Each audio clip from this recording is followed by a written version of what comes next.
Even as the stakes for succeeding in education get higher and higher every year, we're still choosing a mode of teaching that we know only works well for a minority of our children, and it's killing us. It's time to start talking about the most revolutionary option on the table: unleashing our superpower. Nothing, absolutely nothing, approaches the effectiveness of tutoring. Tutoring's unlike most educational approaches in that we have a lot of good research on its effectiveness. Tutoring, lots and lots of tutoring. That is going to put them way, way ahead. Welcome to Tutoring the Human Superpower. I'm Giles Leeper. Humans are really good at learning. We're really good at social learning, actually, learning from people.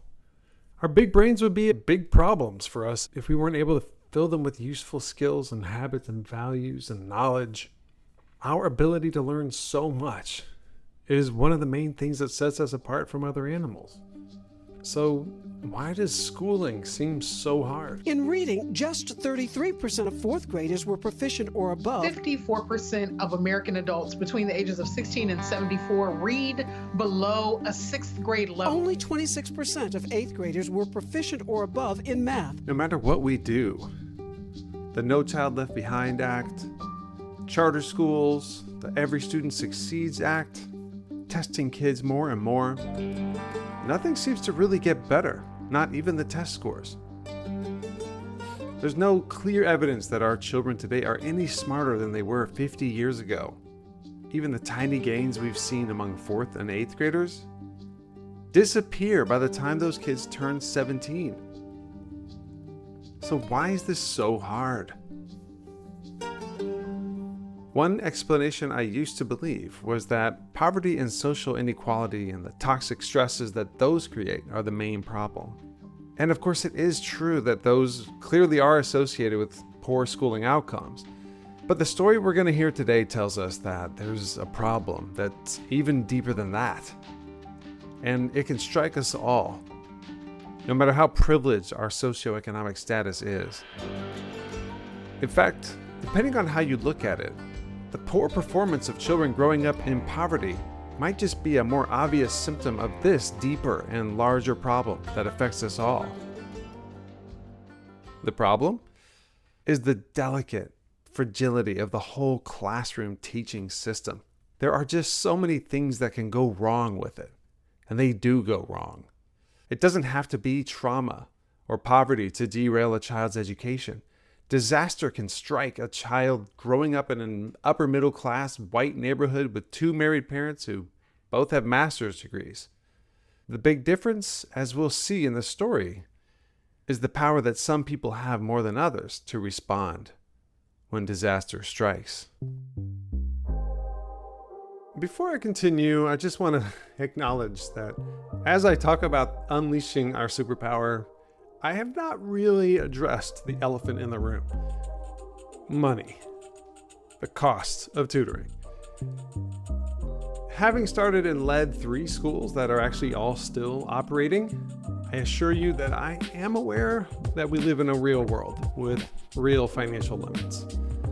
I have thought hard about the cost of tutoring, and I have a lot to say about its affordability. And if you stay tuned, I promise to address these concerns head on. But today we're addressing it in a more indirect, more narrative approach as we learn about the cost one family paid for tutoring when it was really needed. My guests today are Jeremy and Isaiah Lewis. Isaiah is in public high school now and has become a very successful student. But when he started first grade, things looked bad. It started to weigh down on me a lot. And there was actually a lot of just nights where I would just cry with my dad because it was so sad. I had never experienced something like that where I didn't feel like I was enough. Things started going off course for Isaiah when his parents, Jeremy and Beth, found that they could not get Isaiah into their local public pre-K. Here's Jeremy. We actually were looking for options, but we were still planning to go to the local school. So I actually went up to Laurel Ridge Elementary for the day of the lottery, and our name was not on the list. I went up to the administrator who was there and said, so, what does this actually mean? Like, what do we do next? And she said, well, you go to kindergarten next. And I was like, well, so what about pre-K? And she just said, well, you didn't get into the lottery thing. I said, well, what happens to people who can't, pay for that? She says, well, they show up to school for kindergarten, and that's the beginning of their education. And that was my beginning of realizing, holy cow, our system is messed up. So that actually led us to, well, Waldorf, which was, what did you think about that experience? I loved Waldorf. It was probably like the dream school for me to go to. I enjoyed every part of that school. Like, How did it start off? Like, how did the day begin? we started off by playing in our quote unquote playground, but it was different than like other playgrounds. We were allowed to like dig, do whatever we wanted to, Swing really high, swing as high as we wanted to, jump off jump the off swings. structures, get as dirty as we wanted to. So I was always digging with my hands in the dirt. During pre-K, Isaiah was happy and enjoying himself. So when he became old enough to go to kindergarten at his local public school, his parents figured there was no harm in leaving him for one more year in the Waldorf school. But this was a private school, and obviously it was not free. And their plan was never to stay in private school all the way through Isaiah's education, especially not when they lived in one of the most prestigious public school districts in Georgia. Beth, Isaiah's mother, was a public school teacher in that system. They did not realize that the decision to leave him in that school for just one more year would turn out to be a surprisingly momentous decision. This private school, the Waldorf school, had a very different philosophy from their local public school. In the early years, they were not focused on academics. In their philosophy, that could come later. Young children needed to work on social skills and creativity, imagination, craftsmanship, learning to make healthy choices. Some might call it a holistic focus or a focus on the whole child. But their local public school, Glenwood Elementary, did have a very academic focus even from the youngest grades. And this difference was the source of a lot of stress when Isaiah left Waldorf to go to Glenwood in the first grade. Since at Waldorf, we didn't learn how to read or write or hadn't been introduced to any stuff like that. When I went to Glenwood, most of those kids had already been exposed to those things. And so when I got to Glenwood, it was the first time that I had felt not as smart as certain other people, but it really wasn't I was not as smart as them. It was that I wasn't as prepared. That really made me feel like, is there something wrong with me? And I remember they put me in certain classes. I thought I had like learning disabilities. Everything depended upon reading, and so since he couldn't, he was in this group of people who really had some significant learning challenges. And I could tell, like, the more he spent time in it, the more he became kind of identifying with himself as like, well, I guess this is like where I kind of belong. They just hadn't seen someone from that school. And so the only way they could deal with it was like to begin to work with remedial classes to put him in and to try to see if they could catch him up. But it was really challenging emotionally. The challenges were not purely academic. The Waldorf school and Glenwood also had very different behavioral expectations for kids. The first day, I got sent to the principal's office. You guys got a note home because I had tried to dig a hole on the school grounds, and they said I couldn't do that. And I was just such a contrast where at Waldorf, I was encouraged to do all stuff. And then They considered it vandalism, destruction of property. One of the biggest cultural differences between the two schools had to do with how they dealt with kids who had questions. At Waldorf, we all talked openly about everything. Could ask questions whenever you wanted to. But I remember in a parent-teacher conference that shared that, really been working hard to try to help Isaiah not to ask so many questions, raise his hand all the time. And I said, well, that's interesting because that's really how he was taught to learn, is to ask questions. She's like, we just don't have time with 28 kids in the room. We can't get to it. And so as a punishment, she had taken away recess time.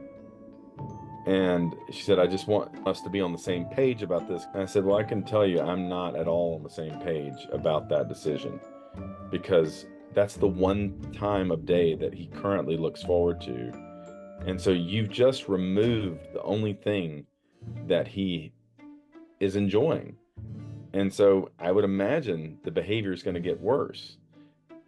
In the very first months of first grade, Isaiah was struggling academically and behaviorally. And this started to take an emotional toll on Isaiah and on his parents. It was really hard because I knew that I was a really smart kid, and I'd always been told that. I hadn't been taught, and I was already behind, so I was trying to play catch up the whole time.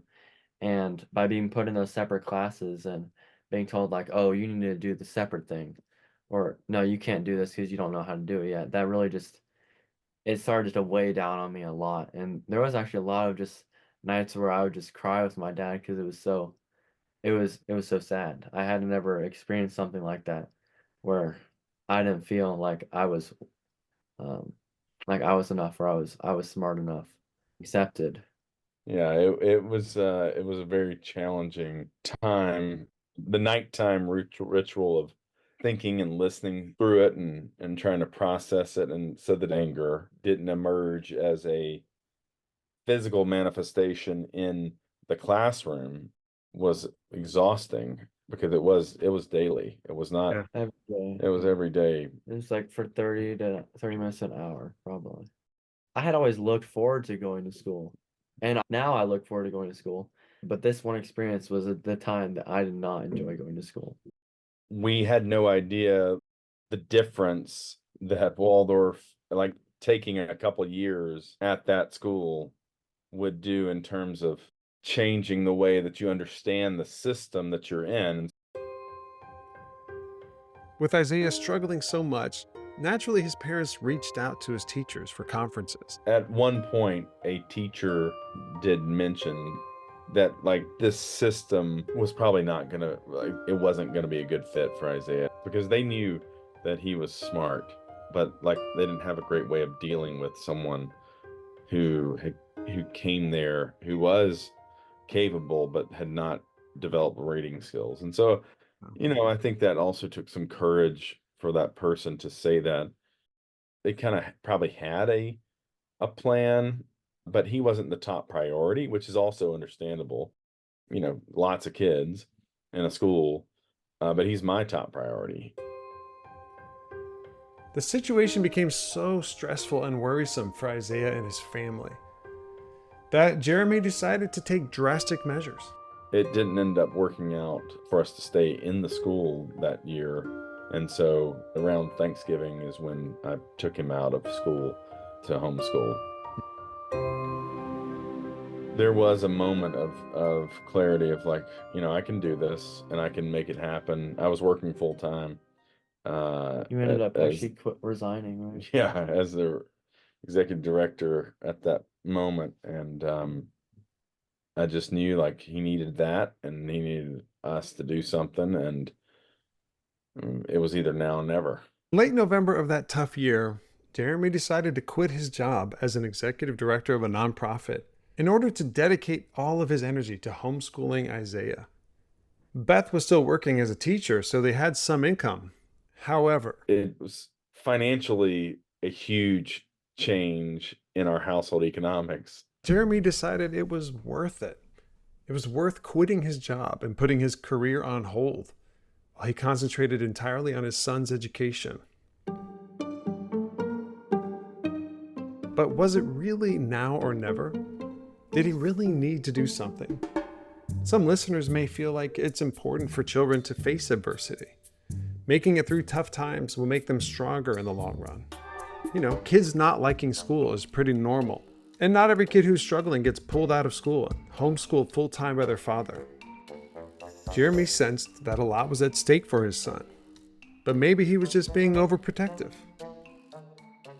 This exact situation has not been studied systematically, but there is research that I think can shed some light on this question. There's something called the relative age effect. And if you Google that term, you'll find a whole cottage industry of researchers who are trying to figure out what happens to young children when they are relatively younger for their grade than their peers. Being born in the fall makes kids relatively old for their grade because the cutoff date for starting kindergarten is usually around September 1st. Being born in the summer makes kids relatively young for their grade. In fact, they can be younger than their peers by up to a day less than 1 whole year. Like Isaiah, on day 1, those kids are a little bit behind on just about everything. They're younger. As any parent knows, 1 year of development makes a big difference at that age. Isaiah clearly did feel behind his peers. What does the research say about children who are relatively young compared to their peers when they start school? According to the research, here are some of the surprising things that happen more to kids who are born in the summer than kids who are born in the fall. They're more likely to repeat a grade, more often diagnosed with a disability, more often placed in remedial classes or remedial groups within classes. In the long run, they tend to have lower cognitive skills and social skills. They're more likely to drop out of high school, more likely to be unemployed or underemployed working part-time, and they are more likely to become incarcerated. One study showed that disproportionately fewer of the CEOs of our big corporations are born in the months of June and July. Same for kids getting into Ivy League colleges. Let's just sit with that for a moment. To me, the one that causes my head to spin the most is that there are adults today who are in prison who would not be in prison if only they had been born in the fall rather than the summer. And just because they started school a little behind most of their peers. There are people who would have had higher social and cognitive intelligence if they had been born just a few months later. Even though Isaiah was not necessarily young for his grade, this research tells us 2 important things. First, our current system is fragile. It doesn't take much to make it go off course. And second, when it does go off course, especially for young kids, the effects can be permanent. It seems that real damage is inflicted on young children who feel behind, and it cannot be easily reversed later when the child becomes an adolescent and the age differences are no longer that important. There's no shortage of research on other areas to support these conclusions. For example, Raj Chetty's research on the lifelong effects of having a slightly smaller class size or slightly better teacher in kindergarten and first grade tells a similar story. All the research points in the same direction. Jeremy and Isaiah were dealing with a real threat. Something significant was at stake. They filed the paperwork and removed Isaiah from that school. And in a flash, that whole challenging ordeal was just over for Isaiah. And my reaction when I heard that was just like, okay. Like, I was excited, but I also I didn't know what homeschooling was going to look like, or if it was going to be worse, or just didn't know, because it was another change. Yeah, yeah. And we were embarking on it like together, and I didn't necessarily know what it was going to be, but that is something that I do think that my education had provided me, was the confidence to know that I could make big things happen, and that, I didn't necessarily have to be the expert in an area, but I can study and I can learn and I can figure things out, and that people had done this for a long time and I could do that too. So Jeremy was now fully in charge of his 7-year-old son's education, and he had to figure out what to do. He decided not to go straight into reading instruction, even though that's what had caused so much stress. The more important thing to Jeremy at that time was healing from this sort of traumatic experience with first grade, bring his confidence back up first, and change the way Isaiah felt about education itself. I had studied asset-based community development, which is the idea that everybody has gifts and talents and abilities, and when you begin to move in development from things that people are good at and care about, people support what they help create. And I was trying to support him in creating his own education with guidance from me. And so we began following things that he was interested in and rediscovering kind of the love of learning. Like the very first week, we went on hikes. Yeah. and I was interested in different like types of rocks and different structures that were just found out in nature. And so we decided we were just gonna go on hikes.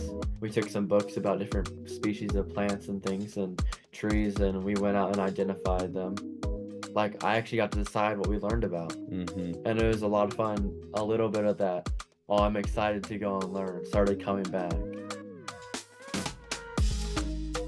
And we started writing down just as questions. You know, what are the questions that you have? And then we prioritize the questions.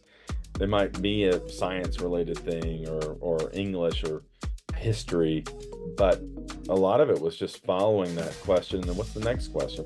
They even took their education experiment on the road and visited 19 different states, still investigating all the questions that would come up.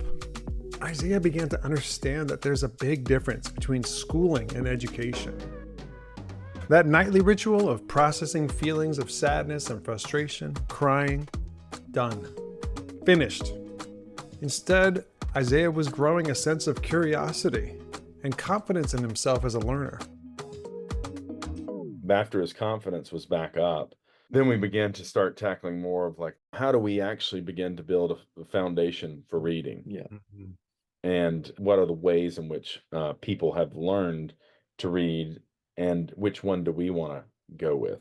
And we kind of chose that based on personality. When it came to academic learning, especially reading, Jeremy did not try to do it alone. He leveraged the assets available in his community and his family.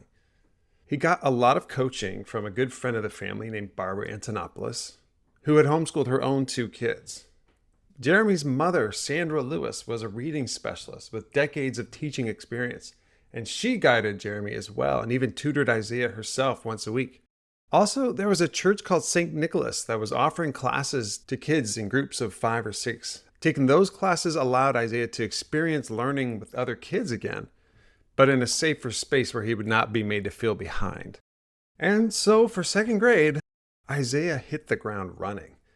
And that was just amazing to really watch the amount of time It didn't take that much. that it took with, intentionality and a process, really the one-on-one, the mentoring, the tutoring. It was super fast. I mean, the content that we covered, it was ridiculous. This is when I really just started learning so much stuff. Took off. Yeah. And I went from having like a 1st grade knowledge to learning Yeah. 4th grade math Yeah. in 1 year. Yeah. I remember we were In done 1 with the year. Georgia standards that year. In 2nd grade, we were done with the Georgia standards, I think, by November. We had already done everything that we needed to accomplish for the year.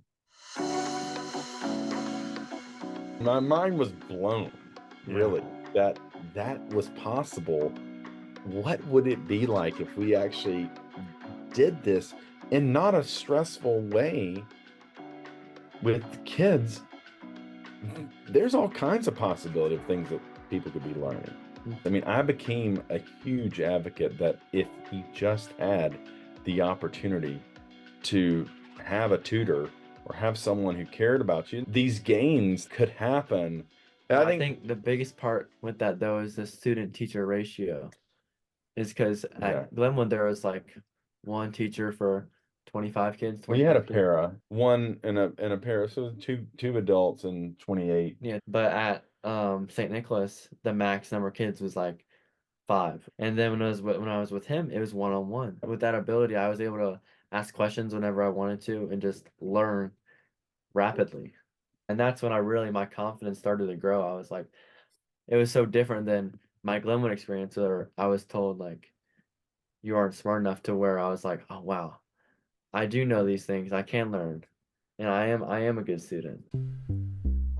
The story of Isaiah's struggles in 1st grade illustrate the fragility of classroom teaching.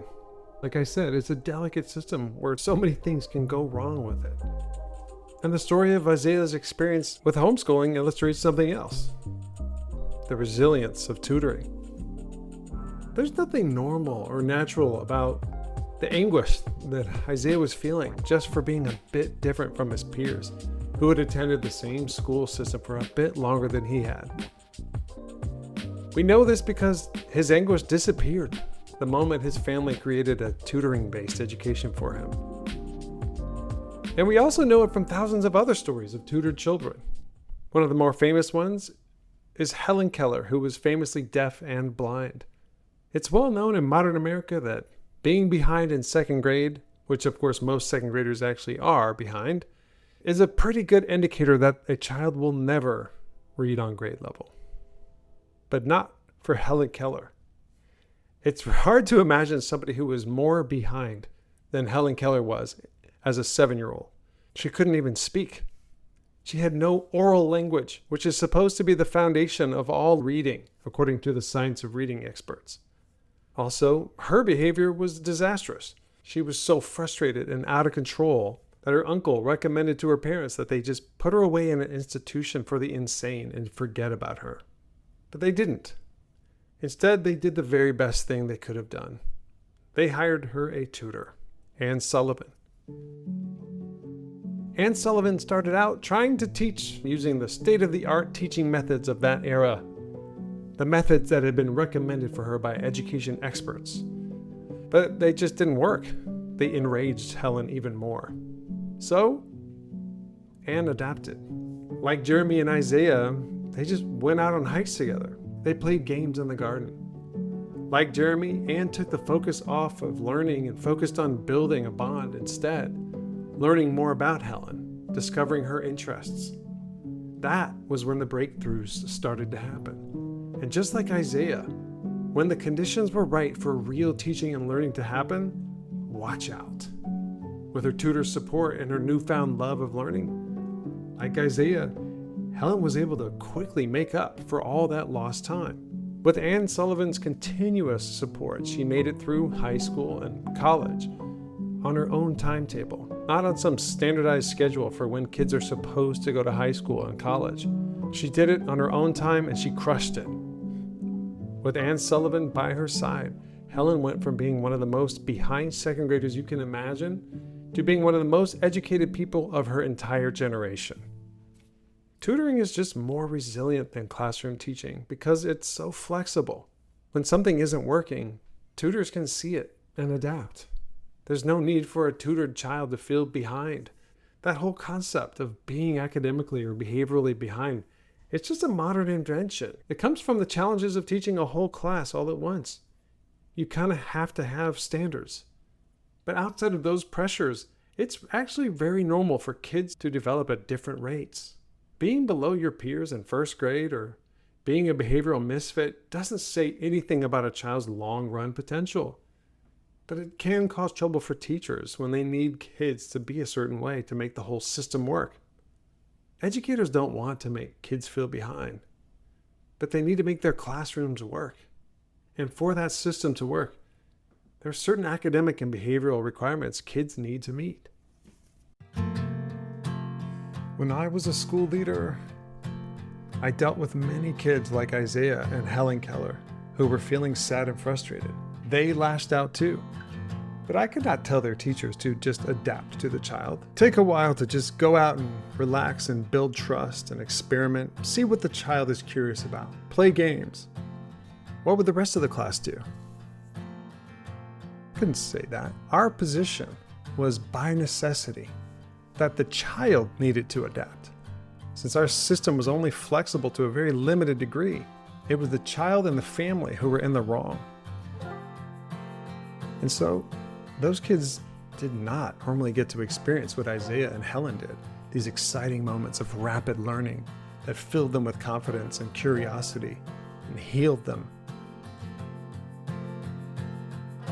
The child's inability to conform to the norm can be stressful and even traumatic, but having a tutor who is willing and able to adapt to the child instead of forcing the child to conform can make all the difference. Eventually, Isaiah went back to public school, and this time, things went very different. I now knew that I had all these tools that I could use. I came in with a bunch of confidence that I was prepared to go back in, and I knew how to work, and if I didn't know how to do something, I had the tools to be able to figure out how to do it, how to ask the right questions, and to learn it well. So, Looking back on this whole thing, what kind of difference do you think it made to you that your dad was willing to do this? Oh, it's pretty much changed my life. If he hadn't done that, I don't know where I would be right now. And even though he had to make such a big sacrifice for me, but when he did that, I realized that I it just reinforced how much he cared, that he would sacrifice his whole career, his job that he had been working at for a really long time just for our education. And that helped me realize how important your education was and learning how to learn, and also made me realize that I need to focus on this. And that's helped me to this day, taking school seriously, using my resources, my teachers, and my parents. I learned a lot too, which is also one of the great benefits of being involved in that process is it gave me confidence in knowing that real things can change in a system that, is hard to change. Even though this story ends happily for Isaiah and his family, it's also left them keenly aware of their privilege. Isaiah's transformation has given them both a sense that something more is possible in education. I definitely feel empathy for certain kids because I see it a lot where there are people they're very smart, but they don't believe it yet, and they're kind of scared of what would happen if they try to apply themselves because they've just kind of accepted that okay, they're not going to be a great student. And that kind of stuff, it makes me want to start a school because it really is possible. And the transformation, like the amount of stored up energy that's inside of each Kids want to learn. possibility of each child and person to create and to solve problems and to do things that we can't even imagine. I would equate it to a similar analogy to the stored seed of a sequoia or a massive tree that starts off as this tiny little seed that then can do just unbelievable things for the earth. That's present in each and every one of us. And it just has to be nurtured and find the right soil. And so educators have a huge opportunity, but we're all educators and we have the opportunity to engage in a society that participates in a way that opens people up rather than shuts them down. I've really enjoyed listening to you guys reflect about this. Thanks for making the time. Yes, thank you too. Well, thanks for asking us Yes, thank about you. it and let us have a chance to share. I hadn't even thought about some of those Yeah, me things in a too. long time. It's really cool. At the end of the interview, I'd like to offer my 2 cents about what we've learned from our experts and how it informs the central question of this podcast. What would it take to unleash our superpower? What would it take to free future generations from these serious limits that come from just the logic of large classes? This inflexibility, the inability to adapt to the child. These absurd and unnecessary but all important labels of being behind or supposedly above grade level. What would it take for future generations to be propelled by the logic of tutoring instead, which is the way we evolved to really be good at teaching and learning? I think Isaiah's example illustrates one of the important powers of tutoring that is not as well researched and not as commonly understood these days.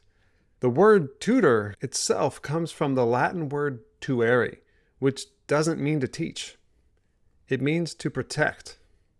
This is because back in ancient Greece and Rome, tutors were commonly appointed by upper-class parents to educate and watch over important children.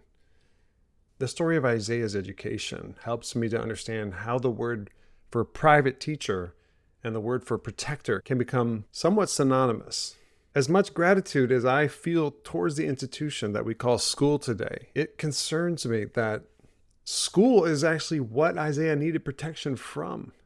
I think it's fair to say that the way we organize schooling today does not put our teachers in a strong position to truly protect our children. None of Isaiah's teachers were bad teachers or bad people. None of them wanted Isaiah to feel inadequate or not smart enough, sad and frustrated to the point of tears. They just weren't in a position to really protect him. Or as Jeremy put it, He wasn't the top priority, which is also understandable. Lots of kids in a school, but he's my top priority. And so it fell to Jeremy and Beth to protect Isaiah. And this is not unusual. This has happened millions of times. Homeschool is the fastest growing mode of education in America right now. And protecting children from something troubling happening at school is listed as the number one reason for parents to opt for homeschooling. But only 5% of kids are being homeschooled, and some of them are not being homeschooled very well. This cannot be our society's solution to the fragility and the extreme delicacy of the classroom system that can go wrong in so many ways. Because most parents, however much they love their children, are just not in a position to intervene as effectively as Jeremy and Beth did to protect their child, fix the problem. The ability to use tutoring to protect children who need it is still pretty much a question of privilege, like it was in ancient Greece and Rome thousands of years ago. Most parents cannot just quit their job or even go part-time to just focus on this. Not every parent has the confidence in themselves to believe that they can do better for their child than all those college-educated professionals down at the local school. Most parents don't have the community of supporters that Jeremy and Beth had to make sure this intervention was successful. Because of the ineffectiveness of our current system, most parents don't have the literacy or math skills that they would need to do what Jeremy did for his child. As long as the system relies so heavily on parents intervening when things go wrong, nothing will really change. It's asking a lot to expect parents who themselves may not have had good protection when they were growing up to become highly effective protectors their children might need. And so we all turn our heads away. There are children right down the street from me as I record this podcast who are struggling in school just like Isaiah was. For thousands of reasons, they're not able to be what the system needs them to be. Some of them are facing milder versions of the same kind of struggle. But for some kids, it's far more severe. And me, I'm not protecting them. Even though I know what would change their lives, and even though I'm a member of their community, I do nothing. What would I sacrifice for them? If my own child were really struggling, like Isaiah, I would probably sacrifice a lot to protect their education and their confidence and belief in themselves.